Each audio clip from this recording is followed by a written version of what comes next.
The wind howled across the Libyan desert in late 1942. Fine sand swept over broken engines, burnt-out trucks, and the skeletal remains of war machines that had once carried the pride of Hitler's Afrika Korps. Under a faded desert sun, a group of German mechanics gathered around a strange new vehicle. Small, boxy, and unlike anything they had ever seen. One of them, Obergefreiter Karl Brenner, crouched beside the open hood. The badge on the front said simply, Willys. The Germans had captured it only hours before, abandoned by retreating American troops near El Alamein. It was the first time these men had ever touched an American Jeep. At first glance, they laughed. "Is this a toy?" one of them muttered. "Look how small it is." Another replied, "Yeah, it looks like something for children, not soldiers." But within an hour, their laughter turned to silence. They turned the crankshaft. The engine fired instantly, even after being battered by sand and sun. The clutch was light, the four-wheel drive engaged smoothly, and the Jeep moved effortlessly across the uneven dunes. One of the mechanics, and who had spent years maintaining the heavy, temperamental Kübelwagen, shook his head in disbelief. "Mein Gott," he whispered. "This thing, it just works." The year was 1942. The Afrika Korps was fighting for its life against the British Eighth Army. In the deserts of North Africa, German troops had long prided themselves on superior engineering, precise, elegant, mechanical perfection. But the Willys MB Jeep shattered that illusion. The story of that captured Jeep, and how it changed the minds of even the most loyal Wehrmacht soldiers, reveals a truth often overlooked. That World War II was not only won on the battlefield, but in the factories, the foundries, and the assembly lines. To understand the shock those mechanics felt, we need to go back to the beginning. In 1939, when Germany invaded Poland, the Wehrmacht marched with the confidence of a nation that believed itself technologically supreme. Its tanks, and the Panzer III and the IV, were admired around the world. Its aircraft, like the Messerschmitt Bf 109, were marvels of aerodynamics, and its vehicles, from the motorcycles of dispatch riders to the light command cars of officers, carried the aura of German precision. Yet, under that precision lay fragility. The German approach to engineering valued complexity. Every part hand-fitted, every system finely tuned. It made for beautiful machines, but not practical ones. The American approach was the opposite. When war came, the United States built machines not for elegance but for endurance. The Jeep became the perfect symbol of that philosophy. Born from a 1940 Army request for a light reconnaissance vehicle, it was designed, built, and tested in record time. The Willys MB, and its twin, the Ford GPW, became the workhorse of the Allied forces. By 1945, America would produce over 640,000 of them. Germany, by contrast, built just 50,000 Kübelwagens. The numbers told their own story. While Germany focused on perfection, America mastered production. In the desert workshop that day, Karl Brenner and his comrades didn't know those statistics. But they could feel the difference. The Jeep's parts fit together like clockwork, but in a way that invited use, not reverence. Every bolt, every screw seemed designed for quick repair. The tires gripped soft sand better than their own vehicles. The suspension handled rocks and dips with ease. They compared it to their Kübelwagen, the pride of German field transport. The Kübelwagen was air-cooled, light and reliable on roads, but it struggled off-road, bogged down in deep sand. The Jeep, by contrast, seemed to dance over the dunes. When the Germans examined the undercarriage, one mechanic exclaimed, "It's so simple, and yet so strong." The four-wheel drive impressed them most. At the time, almost no German light vehicles had that feature. Even some Wehrmacht officers didn't understand its full advantage until they saw the Jeep climb slopes their own trucks couldn't handle. One captured field report from the Afrika Korps recorded an officer's remark: "The American Jeep is a wonder of utility. It goes everywhere, requires little fuel, and carries everything. Our vehicles cannot compare." As the Afrika Korps mechanics tested the Jeep, they also realized something deeper. This vehicle wasn't built by craftsmen. It was built by systems. It reflected an industrial power that could design, standardize, and mass-produce a single machine on an unimaginable scale. When one of the German soldiers saw the Willys stamp repeated on multiple parts, from the wheels to the engine block, he murmured, "They can build these faster than we can destroy them." He was right. By the end of the North African campaign, American industry was producing a Jeep every 2 minutes. At the same time, German factories, bombed and starved of resources, struggled to build tanks, aircraft, and vehicles fast enough to replace their losses. The Jeep wasn't just a machine, it was a message. It told every soldier who saw it that the United States had achieved something Germany could not. The union of simplicity, standardization, and scale. Years later, U.S. Army historian Hugh M. Cole would write that the Jeep was the mechanical soldier. General George C. Marshall went further, calling it America's greatest contribution to modern warfare. For the men who fought in North Africa, that contribution was personal. When the Battle of El Alamein turned against the Germans in November 1942, Rommel's forces began their long retreat westward. Fuel ran low. Supply convoys were shattered by Allied air power. Mechanics like Karl Brenner were ordered to abandon vehicles that couldn't be repaired quickly. Yet the captured Jeep, that little American box on wheels, kept running. It carried wounded men, spare parts, even officers escaping air raids. It became a symbol of survival, even among the enemy. One diary recovered from a German workshop in Tunisia contains a short but powerful note. "The small American car is like a stubborn mule. It will not die. If we had 10,000 of them, perhaps we would not be retreating." By early 1943, the Afrika Korps was collapsing. The once proud German army of the desert was exhausted, surrounded, and outmatched. In May, over 230,000 Axis soldiers surrendered in Tunisia. Among them were mechanics who had driven, repaired, and studied the captured Jeeps. They carried those memories with them into captivity. Many were sent to POW camps in the United States. One such camp was Camp Hearn in Texas. It housed thousands of German prisoners, including many technical specialists and mechanics. There, far from the deserts of Africa, those men encountered American engineering on a scale they had never imagined. They saw endless rows of vehicles, trucks, jeeps, bulldozers, cranes, all built with interchangeable parts. The camp's American overseers often assigned captured mechanics to help maintain the vehicles in motor pools. What they learned changed them. One POW later told an interviewer in 1946, "We were shocked by how easily Americans fixed things. They did not repair with art, they repaired with method." To the Germans, maintenance had always been a skilled art, a matter of craftsmanship and technical pride. But in America, repair was a process. Tools were standardized, parts were replaceable, and work was divided efficiently. The Jeep became their classroom. At Camp Hearn, German prisoners began to understand what had truly defeated them. Not only Allied soldiers, but an industrial culture built on accessibility and function. They learned that the Jeep's transmission could be swapped in under an hour, that its spark plugs were identical across thousands of models, and that even its canvas seats followed exact dimensions. In contrast, German vehicles like the Kübelwagen required hand-fitted components. No two models were quite the same. The idea of full interchangeability was alien to them, until they saw it in practice. For men like Karl Brenner, this realization was life-changing. After the war, when many of these former POWs returned to a devastated Germany, they carried with them the lessons of that simple American machine. Some of them became engineers, factory workers, or automotive designers during the rebuilding of West Germany. They helped introduce a new mindset, one that valued practicality over perfection. It was a philosophy that would eventually drive Germany's post-war economic miracle, the Wirtschaftswunder. But back in 1942, none of that was visible yet.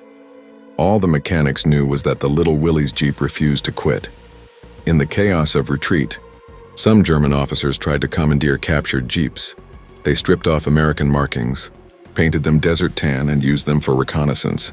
But the vehicle's silhouette was unmistakable, and Allied pilots often strafed them on sight. Even so, the German troops couldn't help admiring the design.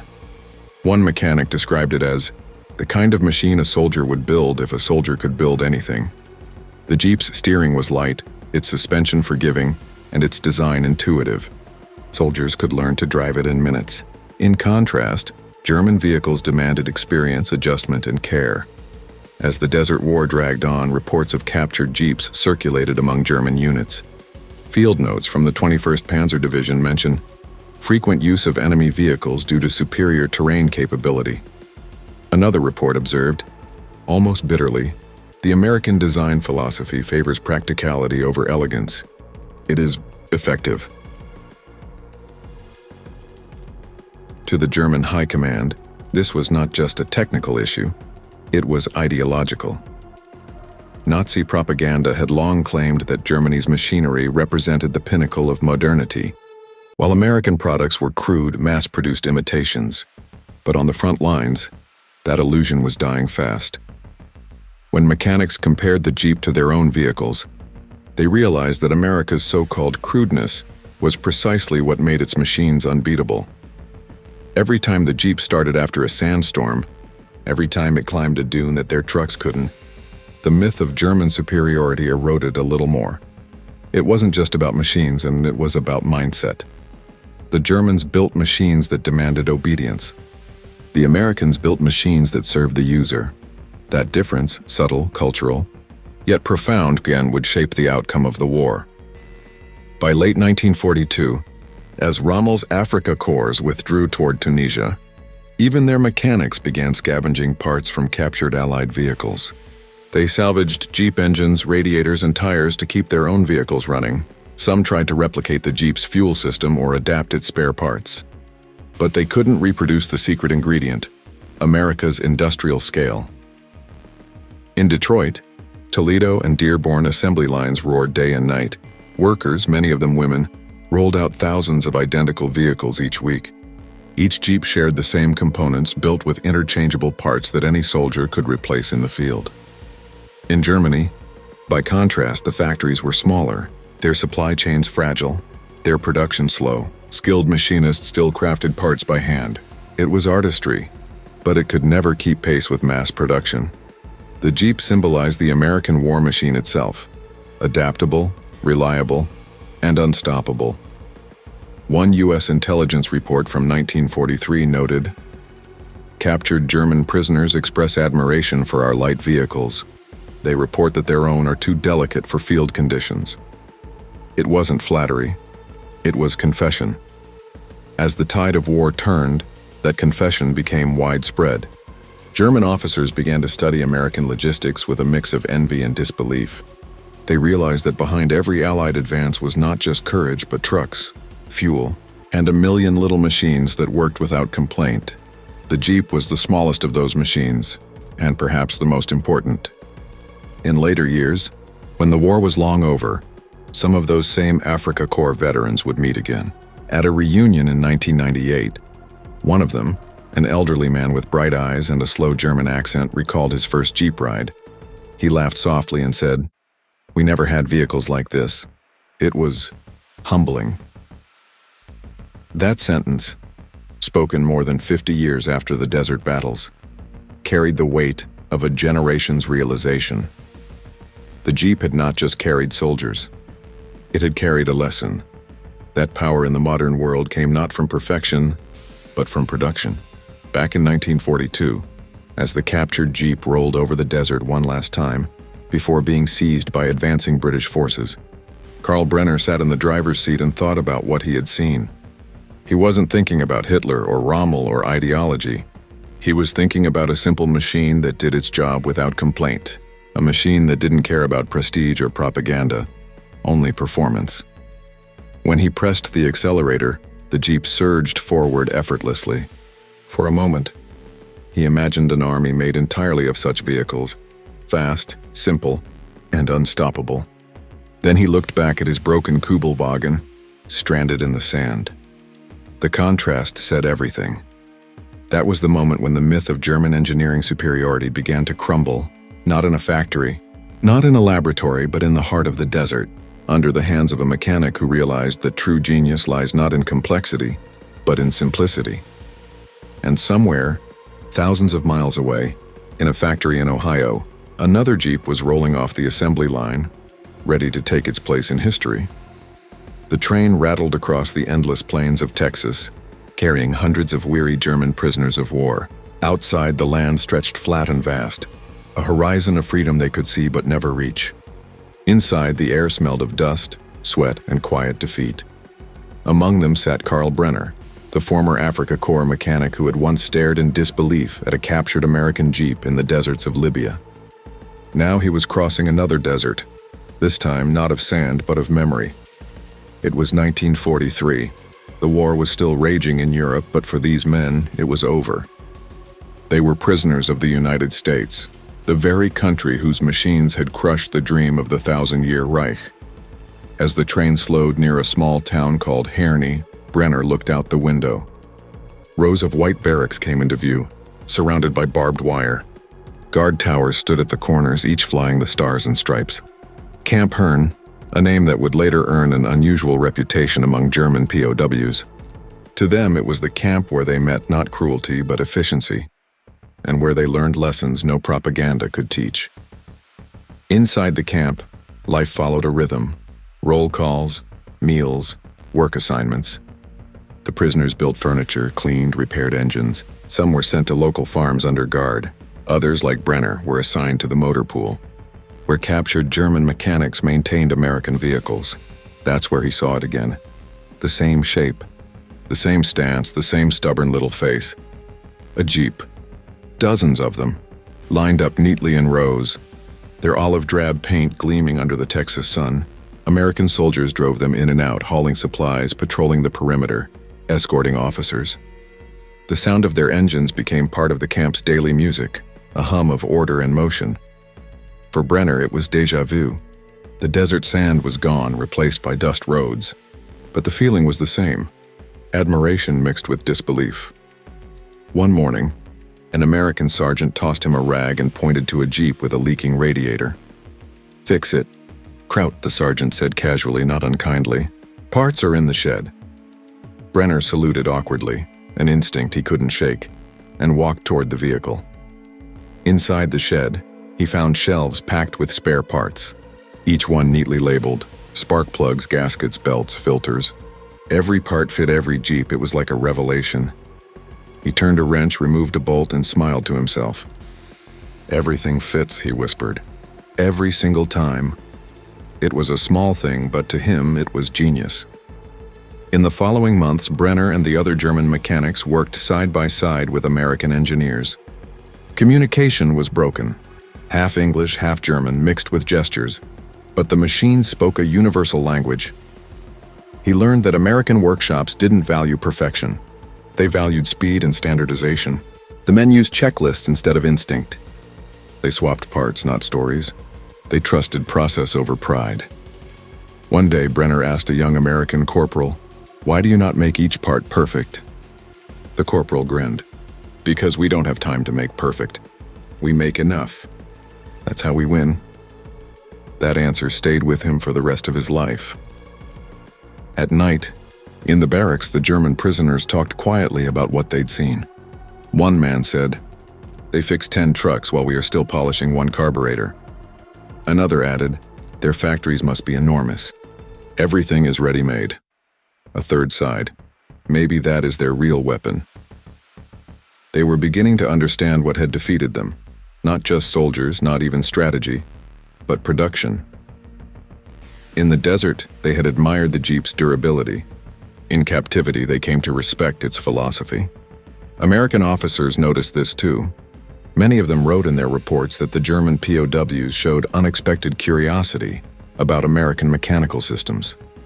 Some were even allowed to assist in training programs, under supervision, to help maintain vehicles for the war effort. They learned how to rebuild engines using manuals written in simple English, filled with diagrams and step-by-step instructions, another surprise for men used to cryptic German technical drawings. It was efficient, approachable, almost elegant in its simplicity. Brenner once told a fellow prisoner, "If this is how they teach their mechanics, they could train an army of workers in a month," and that, in truth, was exactly what America had done.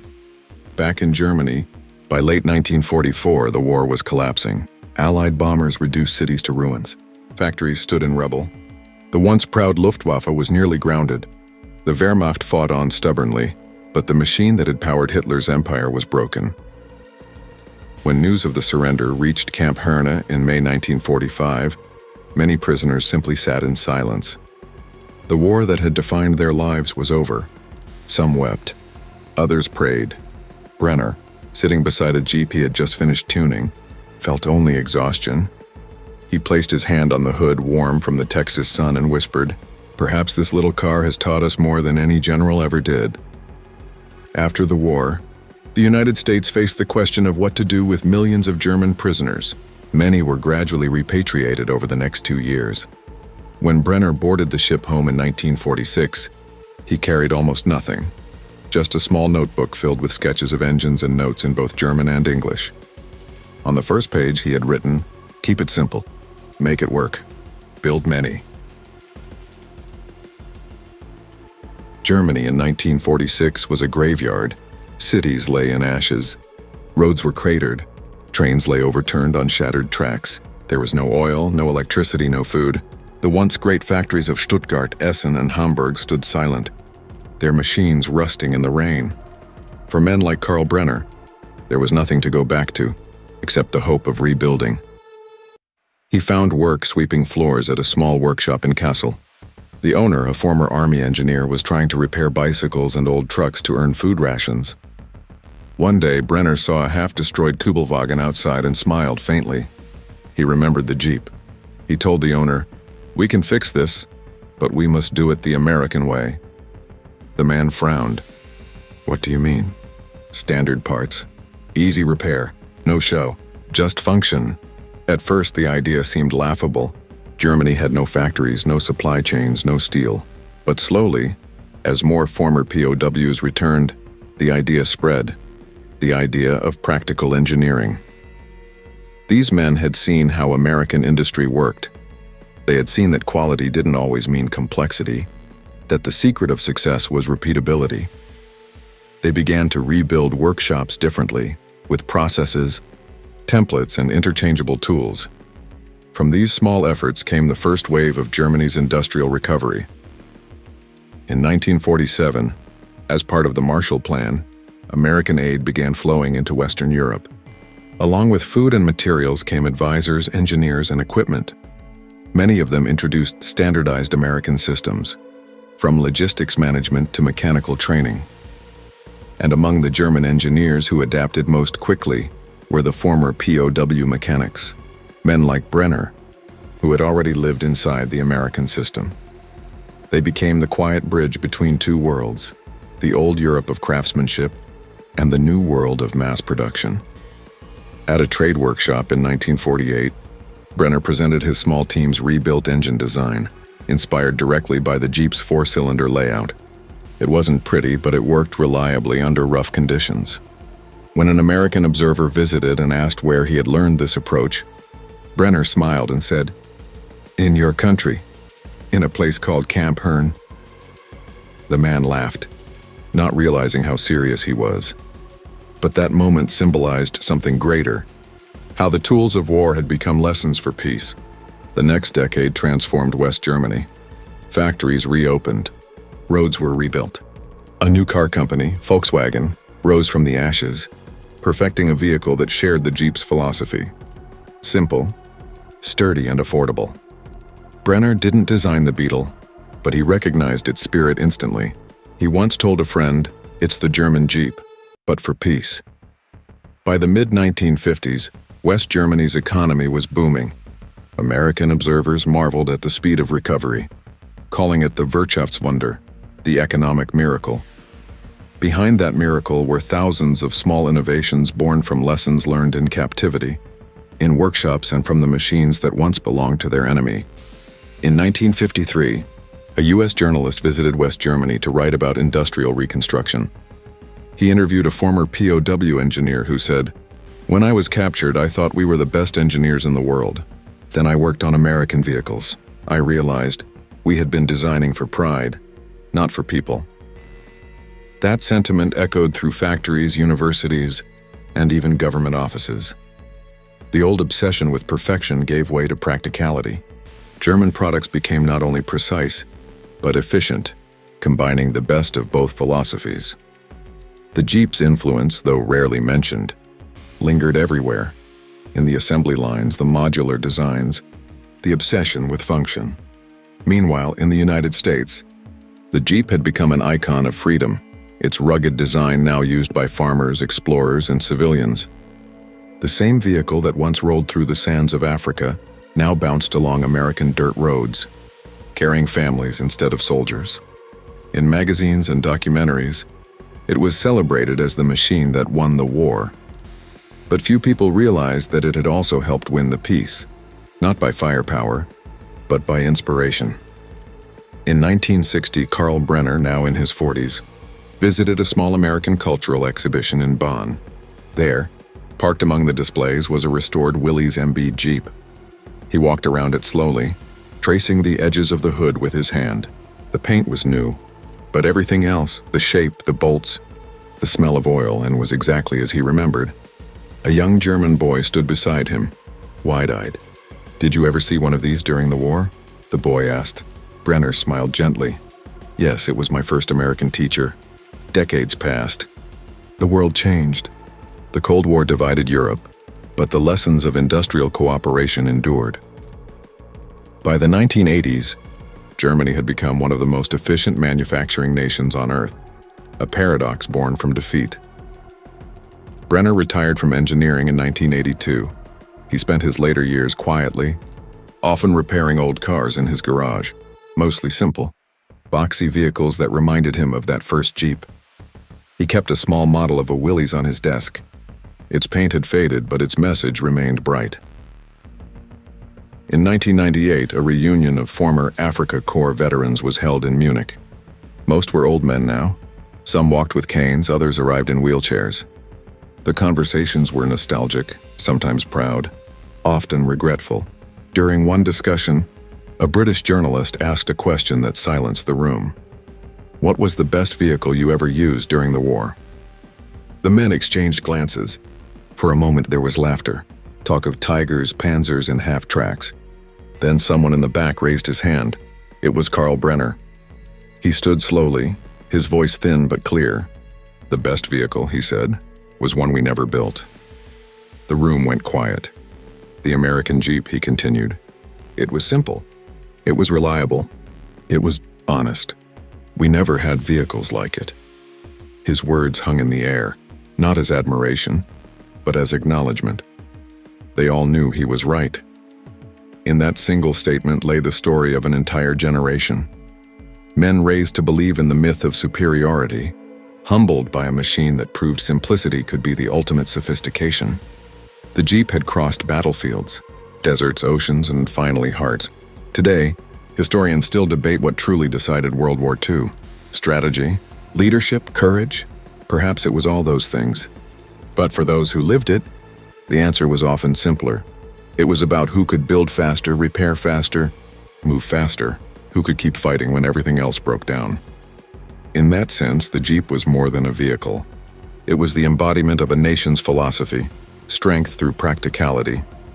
And through the eyes of men like Karl Brenner, it became something even more powerful, a teacher.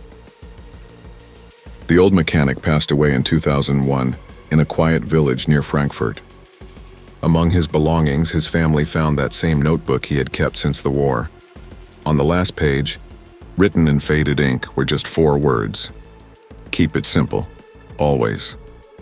In the end, the story of the captured Jeep isn't just about machines, it's about what they reveal about us.